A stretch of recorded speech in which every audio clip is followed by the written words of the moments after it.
Assalamualaikum warahmatullahi taala wabarakatuh. Alhamdulillahirabbil alamin. Wassalatu wassalamu ala asyrafil anbiya'il mursalin wa ala alihi washabbihi ajmain. Allahumma salli ala sayyidina Muhammad wa ala sayyidina Muhammad. Amma ba'd. Baik. Jadi dalam kita mengaji ni, ni cerita kita mengaji dan juga kita hidup ni. Tambah-tambah mengaji ni, kita kena ingat satu benda saya nak sebut kat sini. Yang pertama sekali, siapa yang akan perhati kita lebih? Iaitu syaitan. Syaitan ni, dia cukup pantang kalau kita nak mengaji ni. Tambah-tambah kita nak mengaji kena Tuhan. Dia cukup pantang sangat. Dia akan cari jalan macam mana nak hasut kita. Macam mana nak larang kita daripada kita mengaji. Itu kerja syaitan. Syaitan ni, dia duduk keliling kita. Setapak kita berjalan, setapak dia berjalan ke depan. Kita ngundur, dia ngundur. Kita ke kiri, dia ke kiri. Kita ke kanan, dia ke kanan. Kita tidur, dia jaga. Sampai dalam tidur kita pun dia kacau. Itu kerja syaitan. Dan syaitan ni banyak jenis. Dia tak macam malaikat. Malaikat ni, dia sentiasa berzikir kepada Allah. Sebab tu asal Iblis ni raja kepada syaitan. Dia sesat tu masa bila Allah perintah sujud ke Adam tu dia tak nak. Maka sebab bila dia engkar itu, maka Allah laknat. Bila Tuhan laknat dia tu, berubah badan itu menjadi rupa syaitan sekarang dengan tanduknya, dengan badannya, otot-ototnya itu. Menangis malaikat tengok. Sebab dia asalnya raja malaikat. Tu kita kena ingat baik-baik. Bila dia raja malaikat, dia cukup faham tentang kita manusia ni. Kita tak jadi lagi ni cerita ni. Masa nak jadi Adam dulu di syurga tu. Kita tak jadi lagi. Dia dah tahu dah. Sebab tu hari ni, syaitan ni, dia perangai syaitan ni memang ramai kat manusia pun. Salah satu perangai dia sombong. Cukup sombong. Sombong dalam ilmu. Asyik ada ilmu sikit dia sombong dengan orang tu. Sombong dengan orang ni. Sombong. Sombong tu perangai syaitan. Tak nak mengaku kalah. Ni perangai syaitan. Kalau malaikat ni dia zikir kepada Allah, dia tasbih kepada Allah. Apa tasbih dia? Kata Nabi. Malaikat yang paling malaikat. Yang malaikat sering tasbih. Subhanallah. Subhanallah. Subhanallah Rabbi wa bihamdih. Itu tasbih dia. Itu kata tasbih malaikat.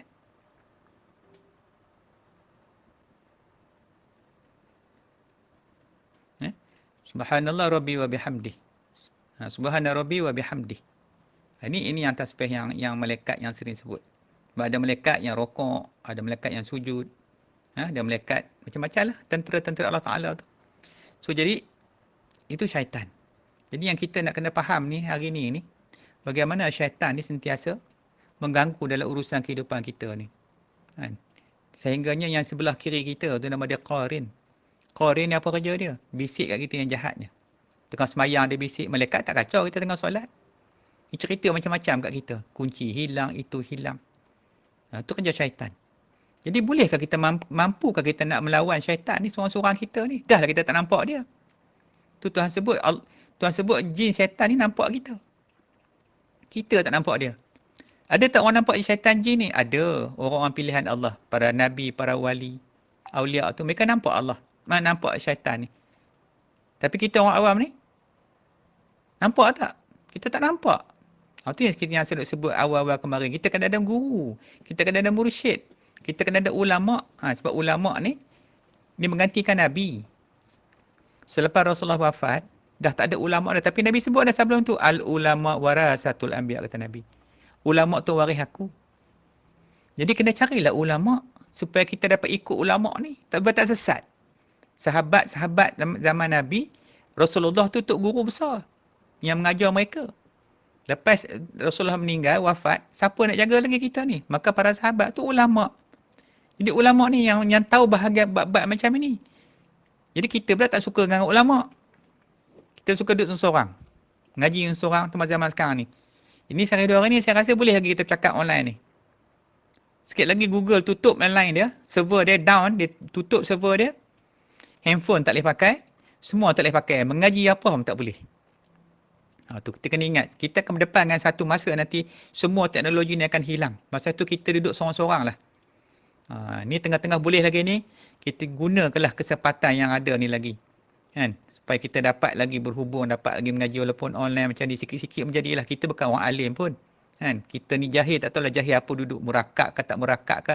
Tapi yang penting, kita keluar daripada kejahatan tu, daripada kejahilan tu. Biarlah kita ni minta doa ke Allah, kita jadi orang yang berilmu dan beramal dengan amal yang apa yang kita ikut dalam mazhab-mazhab yang kita nak belajar ni. Ni yang bahagian yang ni. Kita tengok baik. Baik, sebelum kita pergi jauh, jadi saya nak sebut dulu di sini. Elok dulu kita kenal dulu syaitan ni. Sebab inilah musuh kita nombor satu. Yang huru-hara kehidupan kita selama hari ni, inilah dia yang katakan syaitan ni. Sebab dia ni kejadian daripada api. Pucuk api tu. Pucuk api tu. Al-Marij tu. Pucuk api tu. Kalau kita bakar api tu yang menyala tu, yang tak nampak di atas tu, tapi panas. Kalau tak kertas, terbakar kertas tu. Tu dia kejadian syaitan. Jin ni. Iblis ni adalah salah satu keturunan daripada keturunan jin. Tok dia bernama Al-Jan. Itu tok dia. Kalau manusia nama Adam, kalau jin nama Al-Jan. Dan dia ni adalah kumpulan yang dilaknat oleh Allah, syaitan ni. Keturunan dia. Manakala jin, wajib, jin macam kita jugalah. Kena sembahyang, kena puasa, kena apa semua jin ni. Kan? Tapi yang syaitan ni kumpulan macam orang Yahudi lah. Yang Allah laknat puak-puak Yahudi ni. Macam tu juga dengan syaitan pun. Kalau manusia ada keturunan dia, kalau syaitan pun ada keturunan dia. Ni keturunan-keturunan yang dilaknat oleh Allah ni. Jadi, kerja dia apa? Kita belajar malam ni ada 16 jenis nama syaitan dulu. Biar kita faham, inilah yang penghasut utama. Yang pertama daripada Zalitun. Jangan buat nama anak Zalitun pula. Tugasnya menyuruh manusia gemar berboros belanja tanpa had dan fikiran, hanya ingat pada makan dan makanan saja. Tu duk bisikkan kita. Masak tu, masak ni, makan tu, resipi ni. Tu kerja dia. Inilah nama syaitan tu. Kalau duk bisik kita faham dah. Inilah dia puak-puak ni. Kemudian yang seterusnya watin. Tugas dia mendekati orang yang ditimpa musibah. Orang kena musibah macam kita sekarang ni. Kena serangan daripada wabak COVID ni lah apalah semua tu. Dia datang agar bersangka buruk kepada Tuhan. Macam kita kenapa Tuhan bawa hantar musibah ni? Tu dibisik kita pula supaya kita jadi marah dengan Tuhan. Walahal kerja Allah Ta'ala. Tapi dia bisik kat kita. Kita dalam iman tak cukup. Iman tu ringan-ringan sangat. Dia bisik. Jadi kita duk marah, itu marah ni, lepas ni ekonomi teruk ni, nak buat macam mana ni? Nak cari siapa ni, kerajaan nak bagi bantuan dah. Macam-macam dalam kepala kita dah. Dia duk cucuk kita tu. Ni, jenis ni. Kemudian, Anwar. Tugasnya menggoda raja dan orang besar. Termasuklah orang politik sebagainya. Supaya rasa agar jadi zalim, takabur dengan jawatan mereka. Kemudian membiarkan rakyat tak terbela, tak dibela. Dan tidak suka mendengar nasihat ulama'. Tak dengar nasihat ulama'. Macam hari inilah kita tengok. Cerita pasal COVID ni kan, nak lawan COVID. Tapi tak ada sepatah perkataan insya-Allah mesti tengok. Kan? Patutnya menteri ke semua bercakap insya-Allah. Mudah-mudahan kita akan menang. Ni tak, kita pasti menang. Jadi kadang-kadang ayat ni dah melawan Tuhan macam itu. Sepatutnya adalah perkataan-perkataan yang menyebut tentang kerja Allah dengan izin Tuhan. Biiznillah. Ada itu tapi tak dengar langsung bunyi. Kemudian jenis ni menghias perempuan agar lelaki segera tergoda. Dan menggoda wanita agar mendekati lelaki yang dilihat menarik. Ini kerja jin ni, syaitan ni. Kemudian Haffaf. Tugasnya mengajak manusia berbuat maksiat. Suka minum khamar dan berfoya-foya. Kemudian yang kelimanya Murrah. Tugas dia apa? Mendekati ahli muzik agar selalu lalai dan leka. Memanglah muzik ni leka. Dan melekakan pula para pengikut mereka. Juga mengganggu ahli-ahli ibadat semasa mereka sedang berwuduk agar membazir. Yakni suka pakai air banyak. Tengok kat masjid kalau buka sekali. Buka mercik habis. Sampai 3-4 orang sebelah dia mercik. Punya dahsyatnya buka air wuduk. Tu kerja syaitan tu, Murrah tu. Dia ada lagi seekor dua lagi syaitan ni. Hak jenis duduk tunggu tempat wuduk. Kemudian, sebab tu ambil wuduk kena habis sikit. Kemudian, Masud. Tugas dia menyuruh apa? Manusia mengumpat. Mengumpat, ribah, membawang, fitnah, adu domba, berdendam. Ini nama syaitan ni. Kemudian yang 7, Dasim. Apa tugas dia pula? Memecah suami isteri. Nikah 6 bulan, cerai. Nikah 2 bulan, cerai. Itu kerja ni. Ini kerja ni. Dia cucuk tu, dia cucuk ni, dia fitnah tu, dia fitnah ni. Ini nama dia Dasim. Kemudian yang ke-8, Walahan. Walahan ni pula, yang ni pun tempat wuduk. Yang ni paling dahsyat sekali. Sebab itulah ketika kita pergi berwuduk tu, saya ingat lagi saya duduk ngaji marin, dalam kitab hikam disebut, apabila seorang tu pergi ke tempat wuduk, maka datanglah syaitan bernama Walhan ni. Dia datang, dan tentera-tentera dia datang kepada kita, mengerumuni kita orang yang berwuduk tu seperti mana lebah menghurung sarang dia. Kan? Punyalah banyaknya dihurung sampai was-was tu jangan cakap lah. Elok nak ambil tak boleh. Ada orang sampai 10 minit tak boleh ambil lagi wuduk sebab dia kacau dengan setan ni. Ni nama dia walahan ni. Ni berlaku di tempat wuduk. Dahsyat cerita iblis ni, yang dua ni. Kemudian itu yang bahagian pertama okey baik. Baik, seterusnya yang nombor 9. Apa tugas dia? Nama dia Lakus. Tugas dia mengajak manusia agar menyembah selain daripada Allah Ta'ala. Dia pujuknya kita. Kita nak mengaji ni. Kita nak menyembah Tuhan tu, dia bisik kita. Kamu tahu tak Tuhan tu macam mana? Tuhan tu macam kamu juga, dia kata. Maknanya ada mak bapak. Tidak, Tuhan datang dari mana? Kamu datang daripada mana? Mesti ada mak bapak kamu kan? Tuhan sama juga. Tu dia cucuk gitu. Kita tak ngaji ni.